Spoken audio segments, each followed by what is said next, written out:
The following podcast is a deep, shallow dive production. And you're gonna love it. Okay, let's go.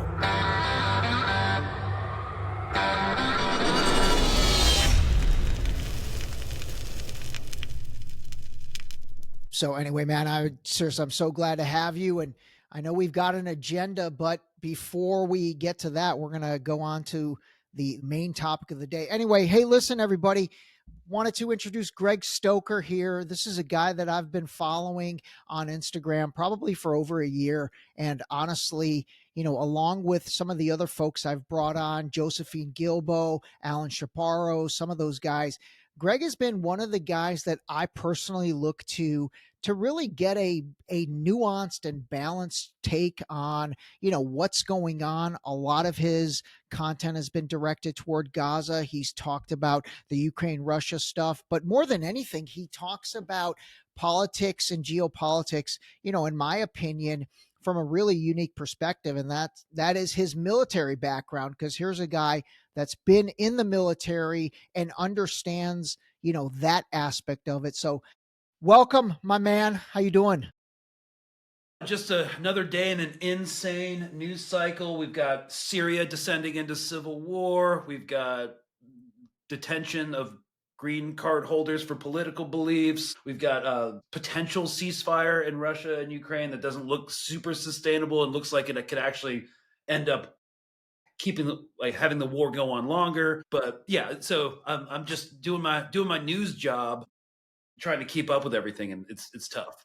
All right, let's start with this whole, you know, Mahmoud Khalil. I haven't talked too much about that. I talked a little bit about it yesterday on the podcast, but man, give us the scoop. And I know you just got off interviewing a few folks related to Columbia University, but, you know, tell us what's going on, and then more than anything, give us your take on everything.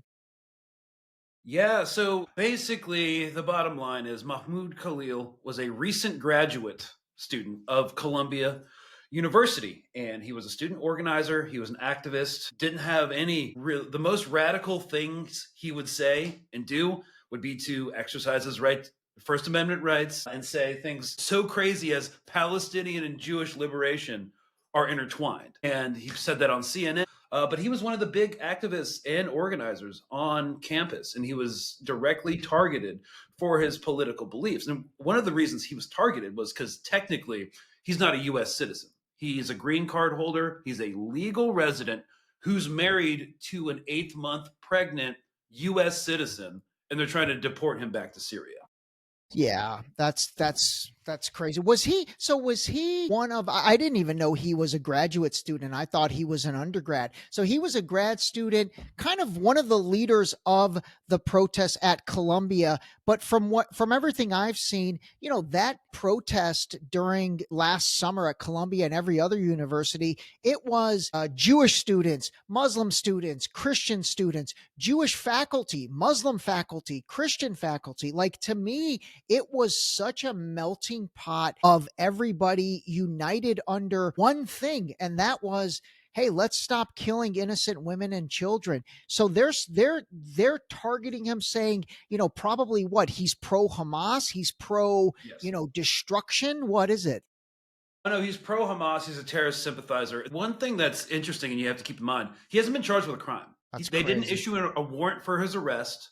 And not only did they not have a warrant, he wasn't charged, still isn't charged. He has not had access to an attorney. The ICE agents literally wrapped him up when he was walking back from iftar dinner with his wife, which is like a Ramadan thing. And they disappeared him. No one knew where he was. His attorneys called the ICE office asking for a warrant. They got hung up on, because I talked to one of them from their attorney's office. And 2 days later, he appears in the ICE system, and he's in detention at LaSalle Detention Facility in Louisiana, from New York to Louisiana. So a lot of people, First Amendment rights folks, who are concerned about this, about the weaponizing of customs enforcement to punish people for their political speech. Again, no crime was committed, didn't say anything about Hamas, but even if he did, that's protected speech. You know, you're totally able to praise Al Qaeda or say every child in Gaza should die. You can say that. I mean, I wouldn't do either of those things, but you can do that. And one of the main concerns here, and a lot of the propaganda supporting this weaponization of customs and borders, like this main propaganda point is like, he's not a US citizen. The Constitution doesn't apply to him. It absolutely does. The Constitution applies to every single human being on the United States, whether or not you're a tourist, whether or not you're here illegally or legally, the Constitution applies to you. This is kind of what the Trump administration is doing. They are doing a systems test to see what they can get away with. I don't think they actually think they can deport him, but they want to set a precedent and an element of fear and a slow chipping, multi-generational chipping away at the Constitution and the freedom of speech and to politically organize and gather. Yeah, I honestly, I think what is insane to me is him and his administration right now. For 4 years, they were basically saying the Biden administration was weaponizing everything against them and against free speech and against all of that. And they're literally doing that exact same thing right now. That's pretty ridiculous. Why do you think they targeted this guy? Like, was he that high profile or why him? I mean, he wasn't high profile on the international level or the national level even. Yeah. Like nobody outside of like the New York protest circles even knew who he was. Okay. No, they were just trying to make an example out of him. He was an organizer and he happened to not completely be a US citizen yet. So Got it. That's why they picked him. You know what? You're right. It was probably because he's got a green card, and then this gives, if not a precedent to go after folks with a green card, at least it puts the fear of God into anyone who has a green card and who wants to kind of, exercise their First Amendment rights. That's crazy. That's ridiculous. Well, now the main concern is, they'll do some Nazi stuff where, even if you're a naturalized citizen and you went through a naturalization process, they can denaturalize you and then deport you. Jesus Christ. Were you at any of those college protests last summer? Did you go to any of those? Yeah, I was there at UT, and UT got friggin', it was brutal. Wow. Do you know Elijah Kallenberg? No, I don't. Elijah, he's a Jewish student at UT that was one of the organizers of all that. I've had him on the podcast a couple times. He got a lot of coverage because, again, he's very pro-Palestinian, pro-Jewish, anti-Zionist in terms of, wanting to bring those two worlds together and not allowing Zionism to trump the religious aspect of Judaism. He goes to Texas. I'll have to connect you guys. You'd have a great conversation with him. All right. Well, shit, man. What do you think is going to happen with this kid? Do you think they're going to be able to deport him or this is just going to end up where they won't? See, nobody knows. This is probably going to go all the way to the Supreme Court based off the lawyers I've talked to. So the New York judge ordered a freeze on the deportation. Both legal teams, Trump's legal team and Mahmoud's legal team are submitting their written arguments on Friday. And this is going to take forever. It's still a legal process, and the judge wrote himself, like, this is concerning. This happened very fast. We need to slow down and see what happens. So this is going to be an ongoing story. And one thing I want to stress for people that, if everyone in America, Europe, Australia, every other West associated country needs to be deeply concerned and engaged in actual action over this, because governments learn from each other. Right? They watch each other to see what they can get away with. So if they're able to disappear people in America, which has really strong constitutional protections, probably the most in terms of personal liberty that exists on the planet, it will embolden like all the fascist and pro-tyranny people throughout Europe and in other parts of the world as well. So yeah, coming to a local police department near you. And I tried to on my podcast, which is called Colonial Outcasts, kind of try to explain to like white people, who generally don't worry about this, like, it's coming for you. It's going to start with like the most marginalized people, green card holders from Syria. And then, that's why we have like Elbit systems and Israeli spy tech around Native American reservations. And then it's slowly going to work its way up and up and up the ladder until everyone who disagrees with the government is just going to be an enemy of the state. And, we like to say that the road to fascism and tyranny is painted by is paved by people telling you that you're overreacting. So we do want to take this seriously. Yeah, absolutely, absolutely. All right, let's get into the serious stuff because I'd love your take on that. You know, what do you think that's all about? And a month ago or 2 months ago, when Bashar al-Assad gets, all of a sudden overthrown, what felt like overnight, because I think it practically was overnight. What's 3 days. going on? Yeah, 3 days. Well, Syria is like probably the most complicated battle space on the planet. There's a ton of different factions. There's a ton of history. Basically, in the late 2010s, there was some popular uprising against Assad's brutal, corrupt, crony regime. He was a dictator, and he was brutal, and he cracked down on it. There was a massive unifying popular uprising in the 2010s. Then what happened was, because Iraq was so destabilized, Al-Qaeda was all over Iraq, then the Islamic State got formed, and all these extremist elements started to go into the battle space. Syria was almost completely engulfed by the Islamic State. And so all these minority groups who weren't Sunni Salafi jihadists ended up supporting the government that they were fighting, because the government was the only one, and the Russians were the only one that could protect them from Al-Qaeda and the Islamic State. So anyways, what happens is these groups get beaten back. The Al-Nusra Front, which became HTS, Hayat Tahrir al-Shams, they basically started this salvation government in the northwest corner of Syria and just kind of lived there and existed there for a while. So they used to be Al-Qaeda. The guy in charge of the interim government, al-Shara, he used to be called Abu al-Jolani when he was Al-Qaeda. Now he's kind of had this media rehabilitation where he actually makes himself look like Zelensky, to literally physically look like Zelensky, to be accepted by a Western audience. And they launched an offensive the day after Hezbollah signed a ceasefire with Israel. Because one of the things that they were scared of, they were terrified of Hezbollah, because, Hezbollah wrecked the Islamic State and wrecked Al-Qaeda during the Syrian civil war. They literally were one of the reasons that the Islamic State was defeated so quickly. It was because of Hezbollah. So of course, Hezbollah has its own problems and stuff, but they did that. So they were terrified of Hezbollah. Once Hezbollah was done fighting Israel, that's when they decided to attack. And the original plan of attack was just to take the northern city of Aleppo. Turkey has always wanted Aleppo. They've had some alliances with Turkey in the past. There's this thrust to expand Turkey within this like neo-Ottoman vision that some politicians have. But anyways, they just expected to get to Aleppo, but there was no resistance from the government or the army when they got to Aleppo. So they're just like, okay, now we're just going to keep going, I guess. So they got the Homs, and then they finally got to Damascus. And now they're just like, I guess we have to be a government now. And one of the problems is everybody was happy that Assad was gone. And that's a testament. Nobody in the army fought for him. Literally, nobody wanted to fight for him. It's just like how nobody in the Afghan National Army wanted to fight for the Afghan government that we installed, that we propped up, that was deeply corrupt. And so they're just like, all right, Taliban, come on in. We don't give a shit anymore. So it was very Afghanistan to me.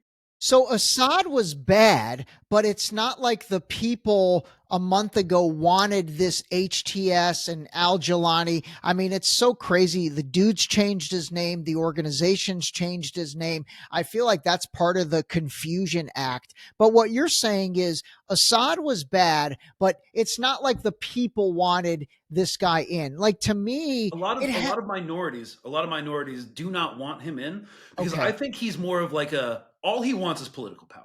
That's why he joined Al-Qaeda. That's why he reformed himself to be more like secular and moderate. Yeah. So he's ideologically flexible. However, the problem is, and why we're seeing so much violence happen in the coast, and why we're seeing the ethnic cleansing of Alawite minorities, is because he may have reformed, but his fighters, there's still militias that were like Al-Qaeda a couple years ago. And they didn't all of a sudden be like, you know what, maybe we should stop chopping people's heads off. No. And so he's kind of beholden to these extremist jihadists in his ranks. And they're not just Syrians. There's foreign fighters from China, Algeria, Egypt, just the most radical people who just came to Syria to just kill people. That's what are part of his militia. So even if he's reformed, the guys on the ground, which he can't control, are just running around the countryside. Yeah. Just killing killers. Yeah. What do you think the United States and Israel were the support structure behind him to allow him to overthrow Assad that easily?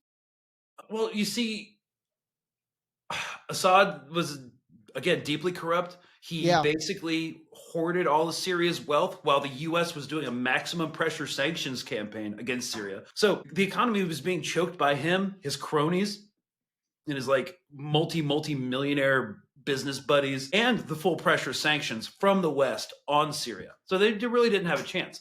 And so how US sanctions work Yeah. is we try to starve a country out to start a popular uprising against a government we don't like. So literally, US sanctions against Russia, against Iran, is to make life so unlivable for the local population.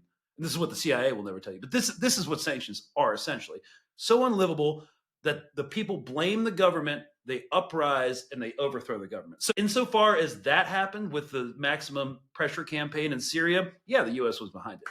Now, do I think there's an intelligence back channel to Al Jolani? Maybe. I'll just say this as a former special operations guy who has kind of a background in military intelligence stuff. It's weird that he was captured in 2006 when he was a lieutenant in Al Qaeda under Zarqawi by U.S. Special Operations Forces.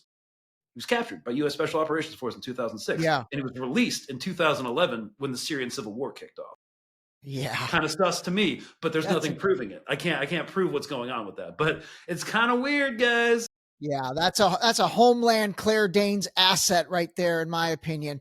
Really quick, I should have asked you this at the beginning. Do you mind just giving everybody your military background a little bit? Because I think that's definitely, makes you unique. Yeah, I'm a former U.S. Army Ranger. I did 4 combat deployments to Afghanistan and Joint Special Operations Command. I started off as like a primary assault team leader, and then I started to branch more into human intelligence collection. So there's different types of intelligence, and you usually specialize in one thing. So there's signal intelligence, phones, radios, transmissions. There's technological intelligence and cryptography.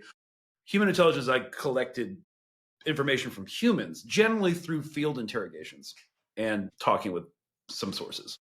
Got it. Okay. All right. Let's get into the area that I wanted you to really drop knowledge bombs on us. And that is talking about the difference between a leftist and a liberal when it comes to the Democratic Party. Because I'll be totally honest, man, and we kind of had a little back and forth on Instagram one time. I speak for Joe Q Public, and in Joe Q Public's mind, I think when they hear left, they think Democrats, they think liberals, they think leftist. All of those terms are really interchangeable, and it comes down to left versus right, Democrat versus Republican. But what I've learned from you is there's real differences there. You consider yourself a leftist. You don't consider yourself a liberal Democrat. So help us understand the differences, the ideologies, and then let's name some names so people can really, really clarify who is who. Yeah, absolutely. So I guess I'll start by saying this. As a leftist, I'm just going to preface this whole conversation with, I usually, in the amount of hate and the amount of fighting I do, is not with conservatives. It's with liberals. From our perspective, the Democratic Party is a right-wing party. Yeah. So, no, it's going to seem kind of crazy. Look, I'll just say this also, like, liberals accuse conservatives and actual leftists of this horseshoe theory, where the liberals are here at the top of the horseshoe. And if you go further right and further left, they start to get kind of close together. So like there's this saying amongst the left, as you go far enough left, you get your guns back. So yeah, and we also share a lot of things about social issues, have a big problem with the government. All right, so let's get some names so people can really understand it. Biden, Kamala Harris, liberal. Okay. Nancy Pelosi. There has never been an actual left-wing candidate that was a president. So if you actually want to go to like the closest thing we've had to a left candidate would be Bernie Sanders. Okay, yeah. So do you consider Bernie, AOC, I don't know, does the squad fall into left? Mm-mm. No. Okay. AOC is definitely not left. She's actually kind of dangerous from our perspective because she pretends to be progressive. Yeah. So she kind of fools people into being progressive, but she's actually DNC establishment. She wants to be president. She will always sell the working class under the bus at the end of the day in order to achieve her political ends and serve her corporate master. Okay. Okay. What about people like Jon Stewart? What is he to you? I think his politics have always been pretty left wing. Okay. Yeah, Okay. his criticism of the Democratic Party, why their loathing and contempt for the working class, their elitism, he's always criticized that. Okay. Okay. And then the liberal side, I mean, does Chuck Schumer, Hakeem Jeffries, Pelosi, all of those guys, right? All of those uniparty Democratic politicians, those are liberals, and those, in your eyes, are as bad or worse than conservatives? Worse, because wow. From our perspective, the Democratic Party does not exist to defeat Republicans. They exist to block actual progressive left candidates from access to political power. So let me give you an example. During this last election, the entire time, like everybody on the progressive left, which they call the far left, I don't know, they can't define what the far left is. They're like, because they're the ones with all these culture war issues. They're the ones that need to have like gender neutral bathrooms. It's like, I don't give a fuck about that, dude. Like people can't live anymore. Like, so liberals are the ones who introduced this. And they started in 2016 to defeat Bernie Sanders. You know, when Hillary Clinton literally got up on stage and she said, could we regulate the banks, stop these predatory loans and really take it to these corporatists? But will that end racism? Will that end misogyny? It's like, just regulate the freaking banks, dude. Why, so the entire DNC did this massive propaganda push where if you don't vote for Hillary Clinton, you're a misogynist, even though Bernie Sanders is like, yo, I'm going to back workers unions, we're going to try to get single payer healthcare through. But if you wanted that, you're a misogynist and you hate women. So this is like, they're the origin of the culture war issues, and it's made to fragment any actual progressive movements over these like identity politics things. So this is where like leftists and conservatives also come together. Like, we don't care about that shit, dude. Like, it exists to divide Americans and divide the working class so they don't hold their leadership accountable. I totally agree with that. So, the Bernie thing's interesting. I went back and looked at the 2016 election where they totally turned on him. And then the 2020 election, there's a great documentary called Bernie's Blackout. I don't know if you've ever seen it. Vice TV put it out, and I'm not a crazy fan of everything Vice does, but it showed how right before COVID launched, and I definitely consider COVID a launch, right before that, it showed how the media was blacking Bernie Sanders out because he was so far ahead of Biden because they didn't think Bernie could beat Trump. And so they completely blacked Bernie out of the media and started their plan. And then many people think that that wasn't enough. And then that's what launched the whole COVID initiative to shut everything down so they could basically do what they did. So anyway, if you haven't seen that, I think you'd enjoy watching Bernie's Blackout. Yeah, I've heard a bunch of stories. I was talking to a DNC operative, like political operative for the Democratic National Committee. And he literally said that, we didn't support Biden because he was the only one that could defeat Trump, actually. We supported Biden because he was the only one that could defeat Bernie. Yeah. Because they do not want progressive, like, economic reform. In the Democratic Party. They don't. So Bernie was like the biggest threat. They don't want workers' unions. They would take away the 5-day work week, and make it 6 if they could. Yeah. So is there any other current Democrat that you really like, or that is part of the progressive movement besides Bernie? I thought AOC was, but now I realize she's not. No, again, she's controlled opposition. Yeah. So, okay. And this is why we actually consider, in terms of political change, Democrats to be the bigger threat, because they'll promise all this reform and then literally do nothing. So I don't care where you stand on the abortion issue. But let's just take the abortion issue, where Obama promised to codify Roe v. Wade, right? The first term he was elected, he promised to do that, and he had a super majority. He had the White House, a bunch, pretty liberal Supreme Court justices. He had a supermajority in the House and the Senate. Within his first 100 days, He said, yeah, that's not on the policy agenda. And here's why. They never codified Roe v. Wade because they needed it as a threat to raise money for the Democratic Party. Because Democrats don't really have a policy platform. All they have is but Republicans, right? So like, how could they raise money from all these like liberal coastal people if Roe v. Wade is not under constant threat? And now that Roe v. Wade's done, they need another issue. That's a great take, man. That's a great take. The Roe v. Wade sticking around for political reasons. That's an amazing take. I love that. Okay. Yeah, well, that's the leftist perspective on the Democratic Party. Like they will always threaten you with like what they call fascism, which I do agree. Personally, I do think that Trump, based just on history and how fascism is defined, you have the merging of oligarchic and corporate power to serve private interests. Mm-hmm. Anyways, that's our perspective on it. If it really was fascism and they really did believe it, I just wish they'd take this quote unquote fascist takeover of our government like it was a pro-Palestine student protest, because those motherfuckers went super hard on us when we on those 120-pound liberal arts students protesting against the genocide. Yeah, absolutely. They're basically they're a non-party.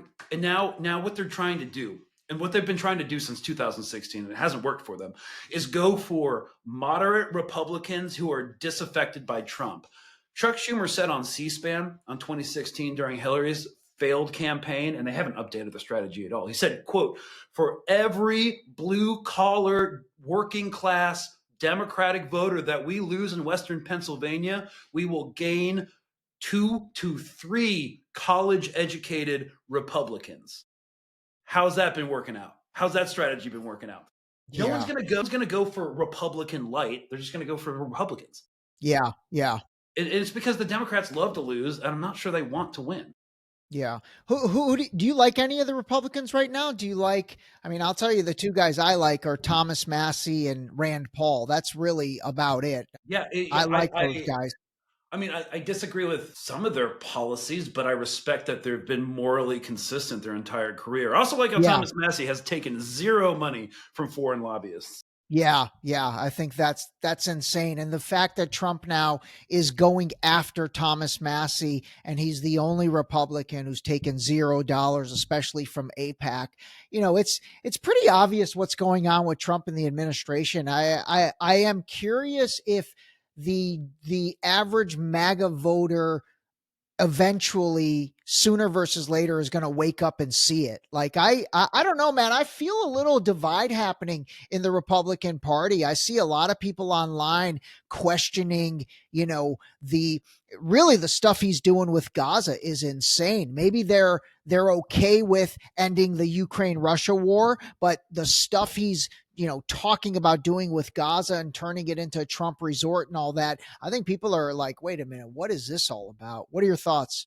Well, I think there was a promise that he was going to take it to the globalists, and it was going to be America first. And now apparently he's given the Panama Canal to BlackRock. Now we apparently need to own Greenland so Elon Musk can get access to like lithium and rare earth minerals, and now we're going to build up Gaza with U.S. tax money. Like, where do you think the money's going to come from? Trump's like, no, they're going to pay for it. Jordan's going to pay for it. Egypt's going to pay for it. They're half a world in debt to the IMF and the World Bank. Their economies are on the verge of collapse. Who's paying for it? It's going to be the American taxpayer. So he could subsidize his own new Dubai with American taxpayer money and then become what he is. He is a landlord. He builds properties and then makes money off those properties. So, he'd build up Gaza, turn it into Trump land. Of course, that's not going to happen. It's actually impossible. But that's for a completely different set of reasons. But it turns out that he is a globalist. He's offering golden visas to people with foreigners with $5 million of disposable income, which means they have way more than $5 million.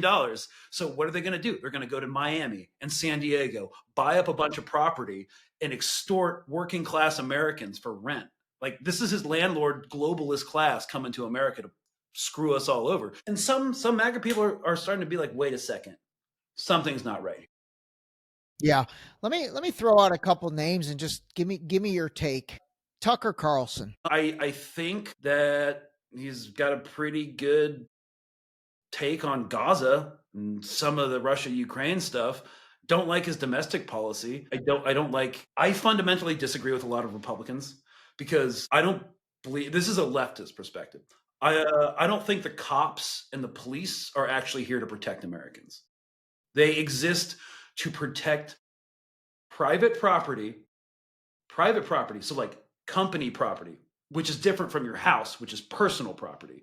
They exist to protect private property, to union bust, scab defense, protect non-union workers from union workers, and to basically exist in case of a popular uprising or counterinsurgency exists. So they're getting more and more concerned about this. That's why we've seen the insane militarization of the police force. Yeah. And it's also why cops, just like basic cops in the places like Nassau County and Long Island, starting salaries $120,000. Pay the cops this much because they want the cops to follow orders and be class traders and union bust and protect Tesla factories for protesters. So this is why I can never get down with a conservative politician, because they're always like, back the blue. But I'm like, the blue is not here to back us, man. They're here to protect you guys. So that's a left perspective. All right. Interesting. Yeah. And that's where we also fight with liberals, because liberals want to fund the police more prisons, less social support networks for struggling people, struggling Americans. So, okay. All right. You know what? You are really helping me understand that liberals and really Republicans or conservative Republicans, you know, are probably more alike than they want us to realize they're more alike. Yeah. So the big difference is, you know, U.S. foreign policy doesn't really change too much between liberals and Democrats. Or sorry, Democrats and Republicans, right? Okay, Obama carried on Bush's war in Iraq and Afghanistan and actually escalated it, for example. And then, of course, Trump came in. His first term, he said he was like going to be an anti-war candidate. Well, he dropped more ordnance on Afghanistan than anybody else and got involved in Syria, did a bunch of other stuff. So it's basically just carrying on one policy after another. And the main differences between the Republican and Democrats are like cosmetic. I wouldn't call like abortion a cosmetic issue. I wouldn't call the trans stuff an abortion issue, but it's a lot of social issues that don't really affect the economics of working class Americans. I gotcha. So they'll do stuff like tax cuts for the rich, deregulation. Republicans want way more of it, but the Democrats still do the same thing. Let's see, funding the police, expanding the prison industrial complex. Like these are all things that the liberals and conservatives support, which is why we call the Democratic Party a right-wing party. They're or like center right, where instead of being actually right. That is fascinating. All right. The military industrial complex concept. I mean, I really do believe in that. And I think that's existed since Eisenhower, you know, brought that to a speech. I feel like you agree with that, right? Do you think that mechanism absolutely exists? Well, I actually think it's worse than just that. We call it here on the left the MIMAC, the military industrial academic and media complex. Wow. So basically, the media exists to create war hysteria, to manufacture consent for wars. Like, when has that never happened, right? And then the academic complex, like think tanks that advise policymakers, they are like funded by Boeing and Raytheon, like the Atlantic Council, Brookings Institute, like Rand Corporation that advises these policies. Are all very pro-war because they're funded by the military-industrial complex.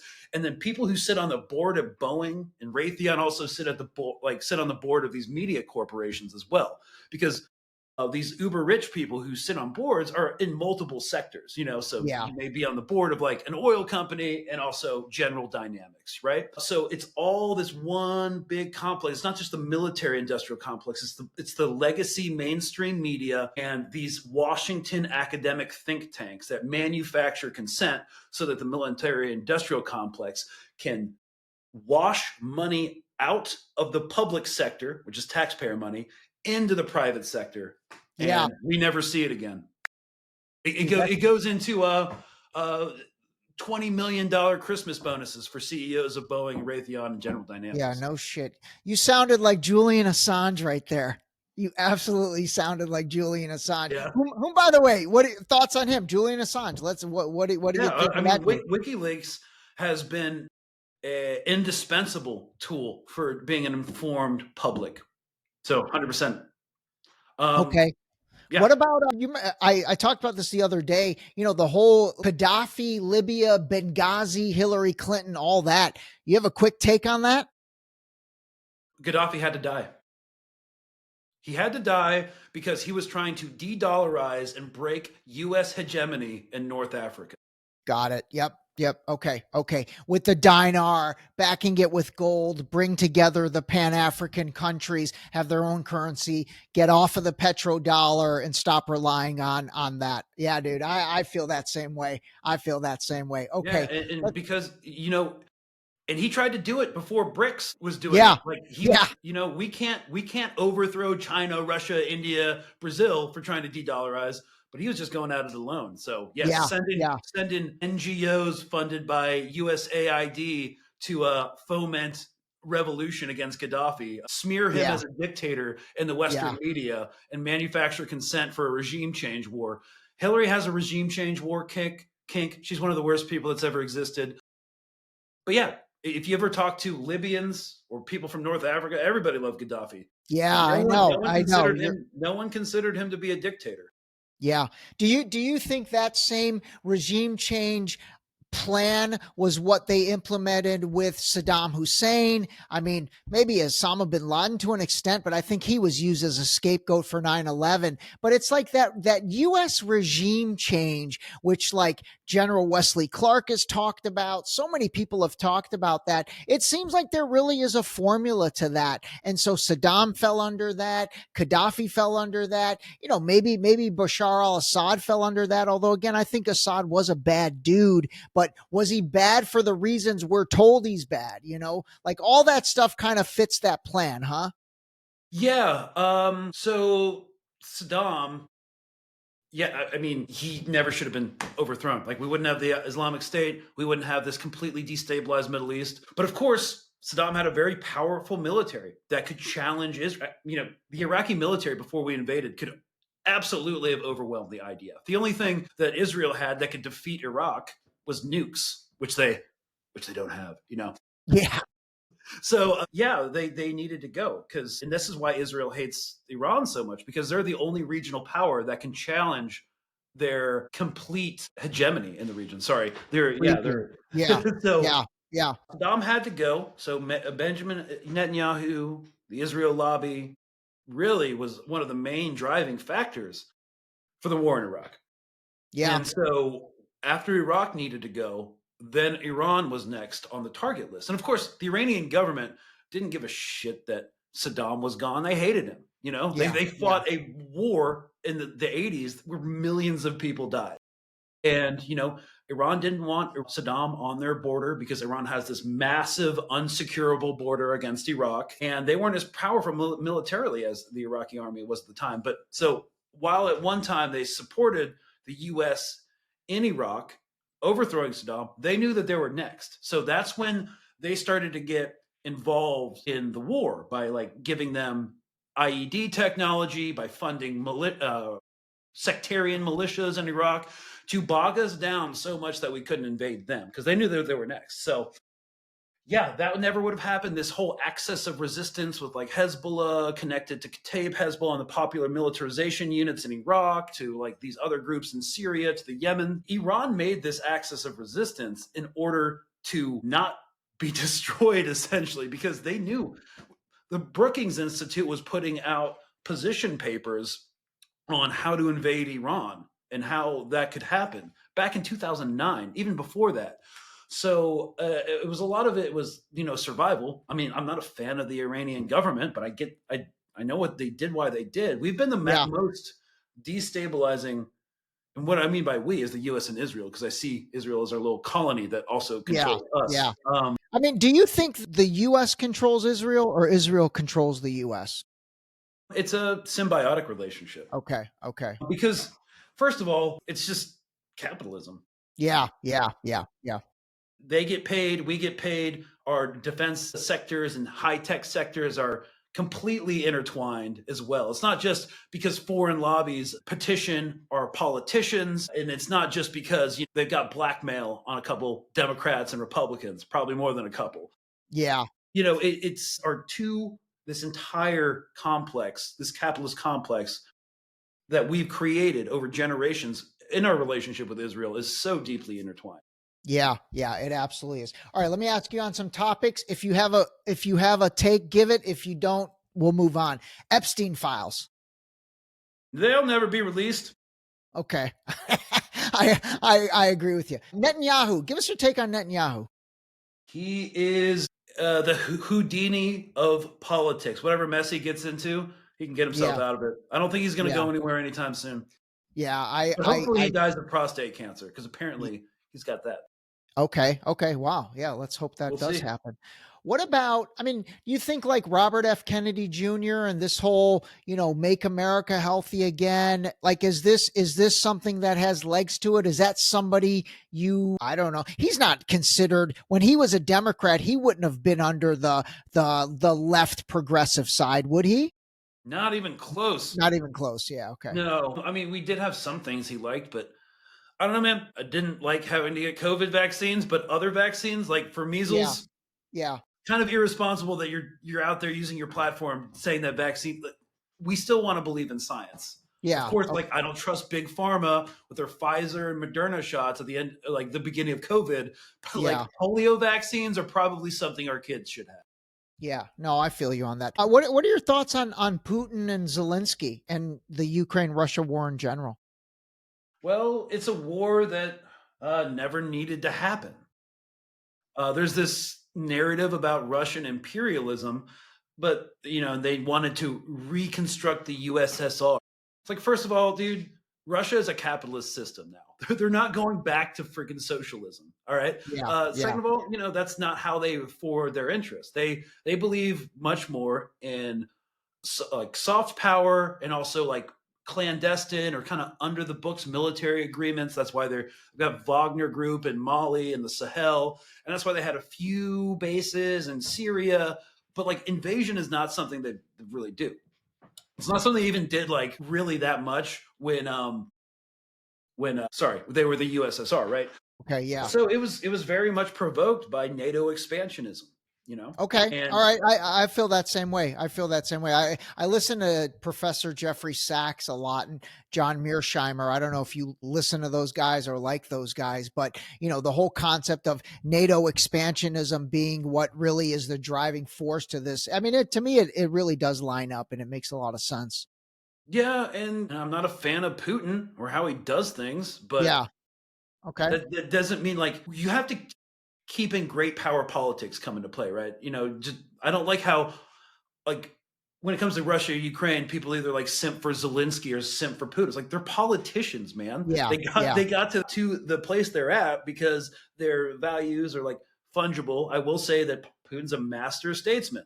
Yeah, but this is great power politics. All these countries have their own interests, and Russia couldn't, based off that principle, just allow NATO intelligence posts to be built along its border with Ukraine. Like, if Russia did that in Mexico, I think we'd be fighting. Yeah, exactly. That's a great analogy. If Mexico or Canada, if Russia or China kind of try to get those guys on their team, we'd go crazy. We'd go absolutely crazy. All right, what else? Anything else, man? Anything else you want to talk about? Let me see. I could go on for a while. No, I know you can.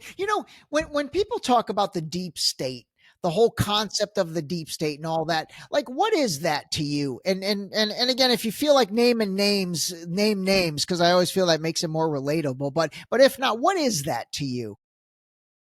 Okay, it's a combination of things.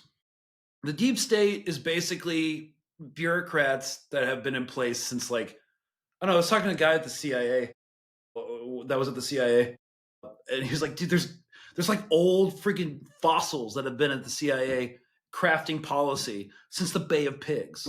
Like, what? So it's kind of that, but I don't know. This is where I'm going to get super lefty. The deep state's capitalism. What controls What controls our government are the corporations that lobby our politicians. And I think the last vestige of democracy died during the Citizens United case, where, the Supreme Court ruled that corporations are people and private individuals. And since they're people, they can give however much money to political campaigns. So I don't know, when Trump talks about the deep state, they're going to slash the deep state. From my perspective, I was like, dude, you are the deep state. You are You're the drain deep the state. swamp. Yeah. You are the swamp. Like, yeah. all of these Maybe a different swamp, or you think the same swamp? Like, do you think Trump and Biden are the same swamp, the same deep state? Okay, so here's the difference. I kind of don't exactly believe in the uniparty theory. I'd say rather they're two wings of the same bird. Okay. But it's a slight distinction, but no, because the DNC is the coastal corporate elite, the Fortune 500 company leaders, the donor class, what we call them. But now what you're seeing is the Republicans are the techno-feudal oligarchs on one side.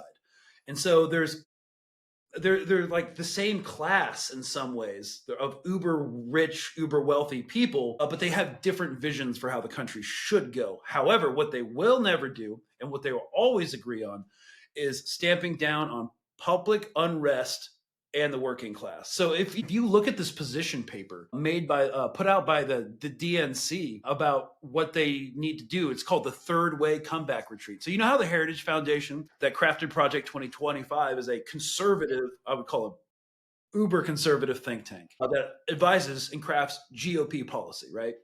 So can I actually share this on screen? You know what? I don't know. I got it. Does it work? Yes. So Third Way. Oh, this is amazing. I love that. Yeah. So the Third Way is a DNC think tank that crafts policy for the DNC. And when I read this to you and I say that Republicans are going to tax cuts for the rich, repeal worker protection, the Democrats are going to do the same thing too. So in early February 2025, Third Way gathered a group of highly experienced and passionate political professionals over 1.5 days to begin to chart the Democratic comeback. And if you read this, basically what you are going to see is they're not trying to fight Republicans. They're trying to fight people on the left. So if you look at this point 5 of the takeaway sheet, fear of dissent within the party. Democrats are perceived as intolerant of internal debate, where questioning progressive orthodoxy results in backlash rather than open discussion. Candidates and operatives need to feel more comfortable just saying no to activist groups and unpalatable far-left ideas. You mean the far-left idea of taxpayer money going to actually American taxpayers? Yeah. Like actually fucking building roads instead of sending fucking 90 billion to Ukraine? Yeah, far-left ideas.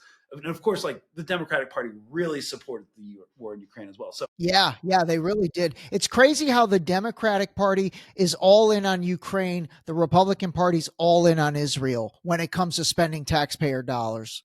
Yeah, and here, look, all of this is about fighting the far left. Point 7, allowing the far left to define the party. Basically, what they mean by people on the far left, people who want socialist reforms like single payer healthcare. So they don't want that because, of course, their donors make a lot of money off the healthcare system. So activist groups and progressive staffers push unpopular cultural positions, making it seem like Democrats are more extreme than they actually are. Operatives and campaigns must remember that activist groups exist to promote their single issue and raise money around it, not make Democrats electable. Well, we told them, everyone on the pro-Palestine side, we're like, hey, you guys are going to lose to Trump unless you stop doing a genocide. And they're like, you guys are radical. It was like, dude, just stop killing kids, man. So, and they're like, you guys are only single issue voters. And I'm like, really, dude, I'm a single issue voter? Because I can track the supply chain from coltan and the Congo going to put guidance packages into JDAM bombs that are getting dropped on Gaza. And the same system that's doing that is the same reason you can't make rent this month. So yeah, dude, single issue voters for sure. And here's the big kicker. I'm only going to read one more, but this entire sheet is an assault on progressive reform from the Democrats and the working class. Democrats are seen as hostile to success.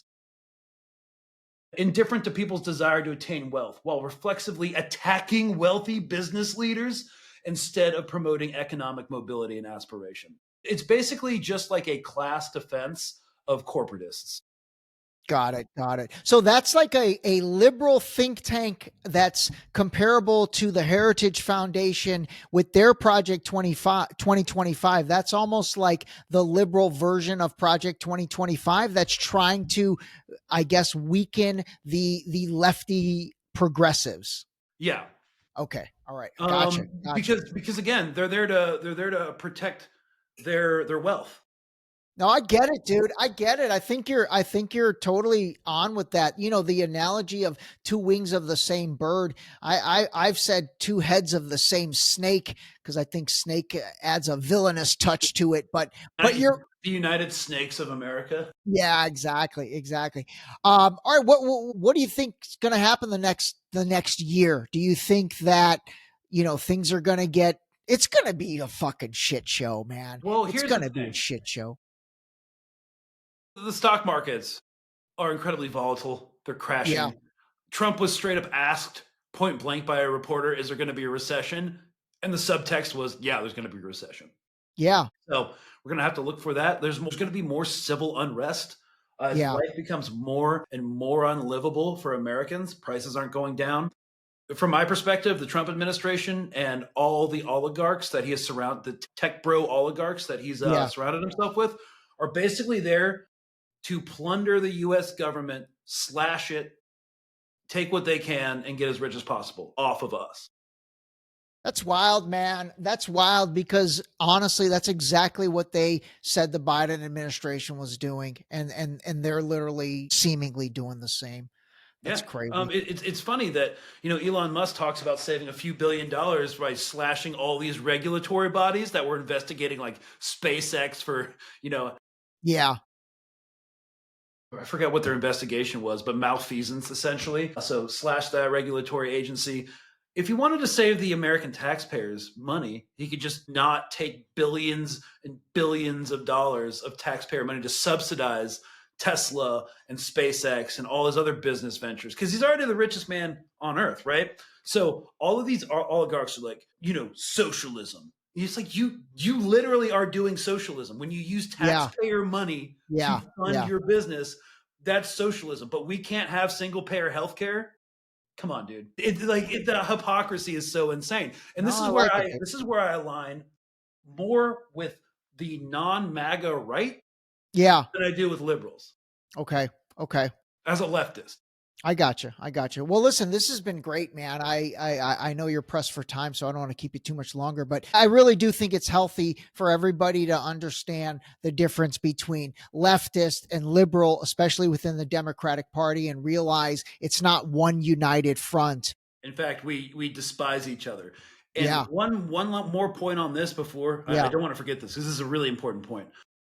Republican politicians will call both leftists and liberals the left, like the far left. You're right. Yeah. Even though there's a faction, because they know that you think liberals are the actual left, and why would you talk to liberals? So they call us all one thing, even though we hate each other, so that we never have these kind of conversations. I think you're right about that. And I think that's why there's the confusion. They want to group everyone on the non-Republican side as, again, in their eyes. Exactly. Exactly.